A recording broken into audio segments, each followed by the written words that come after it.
Hey everybody, Jeremy here. So today we're going to be taking a look at the newly released Marvel Select Loki, or should I say Lokis, because there's two of them in this box.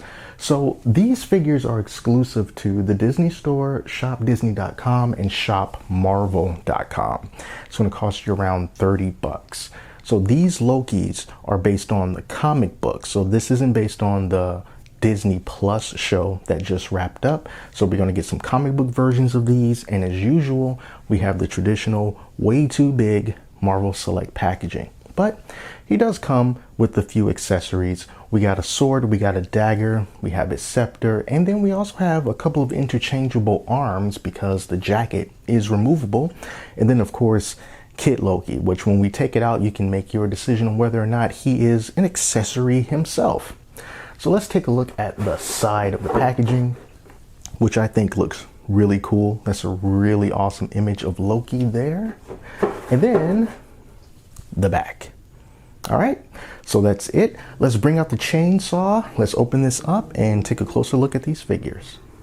So let's start things off with Kid Loki. And I said at the beginning, you can decide for yourself whether you consider him to be an accessory or a separate figure altogether, because he has zero articulation, none whatsoever. And because of that, they also give us this little clear plastic stand that we can put into his foot to help him stand up.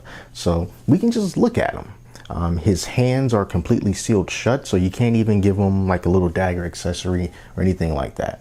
So this is how he looks on the front. Let's turn him around on the back side, and I'm not sure if this is intentional or not, a stylistic choice, but as we can see along the gold here, it looks like there's a little bit of like scuffing going on, and I don't know if that's supposed to be a part of his costume or if that's just a little paint flub. I'm not sure, but what I do know is a paint flub is over here on this little armor piece there by his wrist. There's a little bit of that green from his outfit that has gone over into the gold there. Again, nitpicking, is not an expensive figure, but it's important to point it out. So taking a closer look at his face here, it looks like they did a pretty good job on his face. I'm not seeing a lot of stray marks, not seeing like a lot of paint flubs, you know, things of that nature. So pretty good job on that. I do like the little smirk that he has. See that little smirk right there? That is a nice little touch to kind of, you know, bring out that trickery, that deviousness of Loki. So yeah, he looks pretty good. The crown on his head or helmet or whatever that is looks pretty clean. Logo on his chest looks pretty clean. So yeah, for the most part, man, this Loki, Kid Loki, looks pretty good. I just wish that he was articulatable in some way, at least so that we can give him the little dagger accessory, just in case the big Loki isn't using it. By the way, let's take a look at those accessories. So this is one of the accessories that we're going to get with him. So it's a pretty standard sword, silver blade, gold hilt. The handle looks pretty nice. It's like kind of ribbed. You can feel it. It has texture to it. You know, it's not the most phenomenal looking weapon in the world, but it gets the job done, and it came out nice and straight. So that is great. And another thing that we get, I'm only going to show you one of these, but these are interchangeable arms for Loki. Because as I said, his jacket is removable. So you can choose to put these arms on him as opposed to the arms that he comes with. And then they also stamp it so you can know which arm is which. You see it has R for right and left and L for left on the other one. But he doesn't come with any different hands that you can swap out. So you'll have to use the same hands that he comes with standard, but you can swap out the arms if you want. Now, let's bring in the star of the show. All right, so here he is, the man of the hour, our favorite grifter, Loki.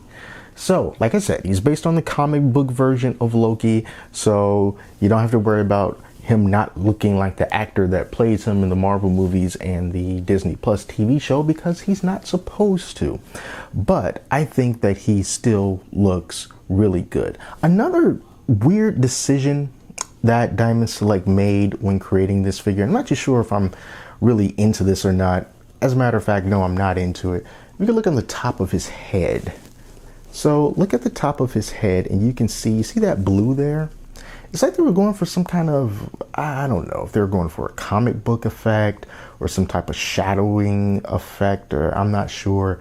But the blue just kind of really stands out. It just doesn't fit. I would have preferred if instead of them going for a blue, they just kind of kept it, just jet black. I would have preferred that as opposed to going for that kind of aesthetic. I don't really think it worked out in that regard.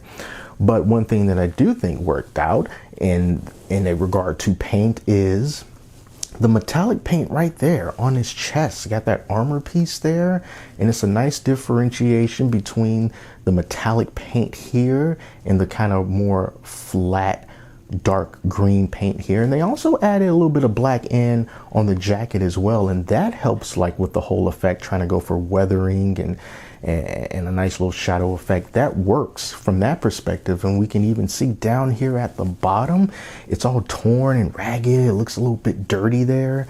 That is a good touch. Just didn't quite work out as far as the blue on the hair. We can also see the weathering up here on the collar. Really nice detail in this piece up here.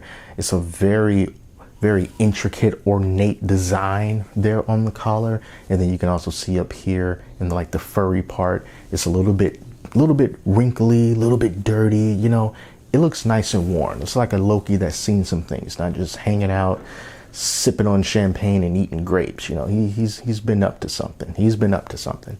All right, so as far as the accessories that he comes with, as you can see, pry it out of his coat.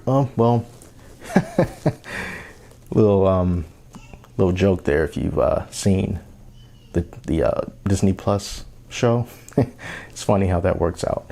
But anyway, so here's Loki's staff here. Again, very simple, but effective. We've got the nice little orb right there on the top, nice golden color, a little bit of line work there in the front and on the back.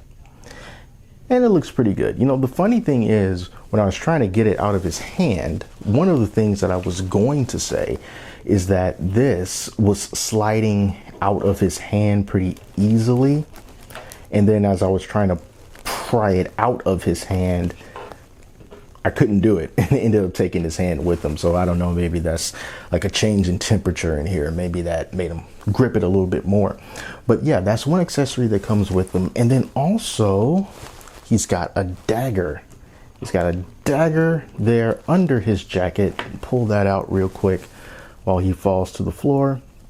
It's pretty much like the sword. It's not as ribbed on the handle as the sword is, but it's the same kind of thing going on. And I do appreciate the fact that you can put it inside the holster that's covered up by Loki's jacket, so you can actually have a place for the accessory. Now I'm going to take this out of his hand without taking his hand off, and let's go over some articulation. Now this is Marvel Select we're talking about, so it's not going to be comparable to Marvel Legends. Marvel Legends has always had superior articulation. But let's see what Loki got for Marvel Select. First thing I noticed when I took him out of the packaging that I liked, I loved how smooth the articulation is with him. A lot of figures feel really stiff coming out of the packaging, but not Loki here, at least not with the up and down and the twisting motions of his arm. And they tend to stay in place really good. Same thing with this arm. We can move it out, about that much, and we can bring it in. And I like that. A single jointed elbow with him. However, with the legs, we get double jointed knees. Awesome stuff. Double jointed knees on him. And then we have some ankle articulation. You see, we can bend that ankle down like that. We can pivot the ankle like this. If you got yourself a cool little stand, I think you can get Loki into some really nice action poses as well. He's pretty nimble with the articulation in his arms and in his legs. As far as the torso goes, it looks like there's a little something right there, like there's a cut there, so you can crank him back and forth, but it's not really happening. I don't know if he's just kind of too stiff in this regard. or if it's just not a whole lot going on there anyway. But yeah, that's the way that he is there.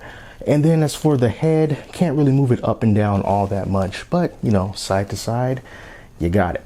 Now, when it's for his arms, you can pop his arm off like this, and that allows you to take the jacket off. Now, I'm not going to take the jacket off all the way, but you can just kind of see that this is what he looks like on the back without the jacket, and on the front without. Actually, since we're already halfway there, let's just take both of his arms off. And here's the Armless Loki. I wonder if that was ever in a comic book. So there's Armless Loki right there. And we can just pop his arm, both of his arms, right back on, should we so desire. And you can kind of get him looking like this. Don't mind the weird positioning of his hands. Let's ignore those. But yeah, that's what he looks like without the jacket.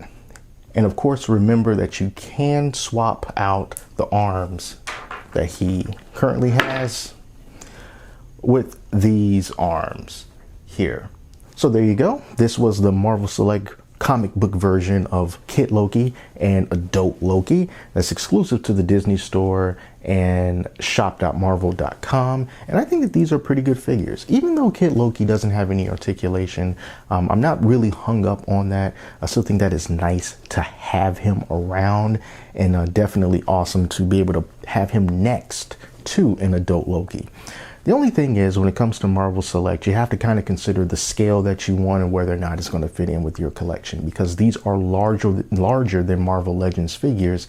So you try to put them next to each other, you're trying to go for scale, something like that is not really going to work. So if you're looking for figures that are going to be more in line with each other to have a more coherent collection, then you may or may not have a place for the Marvel Select figures really of any kind. But if you're kind of like me, you just like what you like and you're not really hung up on a certain line and a certain scale or whatever, and you just like to have a cool looking figure, put them on the shelf next to a Ninja Turtle and not really care, I think this guy is going to be great for that. Articulation is good. Decent accessories is $30, not terribly expensive considering what you get, and plus it has that exclusivity to it. So yeah, while the Loki hype is still rolling on a little bit, now it's a good time to try to pick up this figure. So that's it. Those are my thoughts on it, and I'll leave a link in the description to where you can pick them up at the Disney Store. He's still in stock as of time that I record this. So thank you all so much for watching. Until next time, I'm Jeremy. I'll talk to you later.